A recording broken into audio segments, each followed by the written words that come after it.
Hey there, this is Bluegrass Tub from Vaping in the Bluegrass. I'm here today to talk about the menu system in the Sigelei 20W. There seems to be some confusion about how it works, some speculation that it may be difficult. It's really intuitive. You navigate into the menu system by clicking the fire button just like any other regulated mod. Then you tilt it, you click it. It's easy, very intuitive. I'm here to talk about it. Let's go up close. Alright, so right now we're looking at the Sigelei 20W, we're looking at the screen. The system is turned off. In order to turn the system on, we're going to want to press the fire button 5 times. 1, 2, 3, 4, 5. It's going to give you the Sigelei screen. And then right after that it's going to show you the chip. It's the SX200 chip. It's a Chinese-made chip, regulated chip, very similar in performance to the DNA 20. You're ready to go. You're in vaping mode. The screen turns off in order to conserve a little bit on battery. In order to see the screen, you just hit the button once. It'll stay lit up for 1 minute. So we've got our screen here, and here what we're looking at is here on the top we've got our set wattage. Right now it's set at 10 watts. Then here in the middle on the left side, that's showing the voltage the mod is going to be discharging based on the wattage that you have set in the resistance of your atomizer. It's just using Ohm's law here. It's pretty simple. Here in the middle on the right, we're looking at an icon of the battery charge. It's just a small visual representation of what's happening with the battery. Here on the bottom left is our ohm reader, which shows 1.4 ohms. I'm currently using a K-Fun Lite Plus V2 clone by EH Pro with a Nano drop kit and an SS2 top cap made by Nano that I picked up from vaporzon.com. Then over here on the bottom right side, we're looking at the voltage of your battery. It's a real-time reading of the voltage of the battery. Right now it's reading 4.04 volts. Sometimes that might fluctuate a little bit. The hundredths column will fluctuate a little bit. If we start seeing fluctuations in the amounts of tenths, then you might want to look into getting a new battery. That's probably a pretty good indication that your battery is not as healthy as it could be. But it will sometimes fluctuate in that hundredths column, 2, 3, 4, 5 hundredths.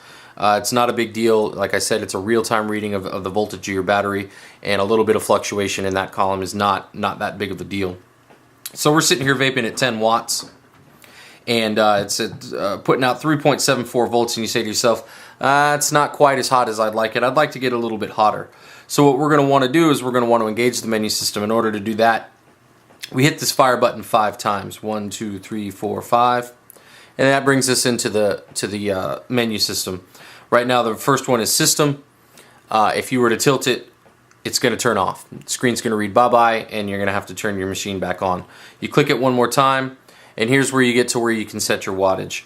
You've got it set at 10 watts. You want to turn it up a little bit. Let's just say, let's just try 13. So we tilt it here a little bit to the right, and it'll start moving slowly, then it'll go a little bit faster, and then it'll go a lot faster. And we get it to where we want to go. We get it set at 13 watts. We click the button. That immediately goes to the exit screen. You tilt it one more time, and bam, you're right back into vaping mode. It's ready to go. It's at 13 watts. It's going to be putting out at 4.26 volts. That seems like a little bit more. There's a little bit of that fluctuation I was telling you about earlier. It's reading 4.04, 4.05, 4.07. That's not that big of a deal. That's totally natural. Like I said, it's a real-time reading of what's happening with your battery. So what you're going to want to do now is you're going to want to give it a vape. So let's do that.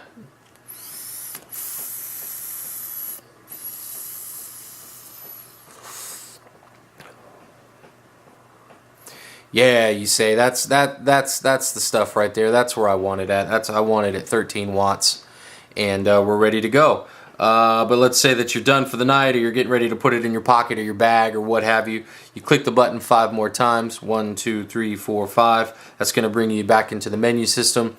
System on. You tilt it. Boom. Bye-bye. It's going to turn off. And now it's ready to be stowed away, put away for the night, so we're not having a trickle charge off your battery or anything like that. You can put it in your pocket. You can do whatever you need. It's not going to fire. It's turned off. So I hope this clears up some of the misconceptions about how difficult the menu system might be here with the accelerometer in the Sigelei 20W. It's really intuitive. It takes all of about 2 minutes to master. You'll just want to, when you get it, put it together, throw your battery in, throw your atomizer on. and just play with it for a minute or two. You'll soon be a master at it. It's real simple. It's easy. And I hope this video was informative. I hope it clears up some of the misconceptions about how difficult this system might be based off theory. It's nothing like the Sigelei Legend where you had to sit there and shake it and do all kinds of crazy stuff. It's real simple. It's real easy. It's intuitive. Anybody can learn how to do it. I hope you enjoyed this video. I hope it taught you something. I hope you're able to get some of these misconceptions out of the way. And happy vaping.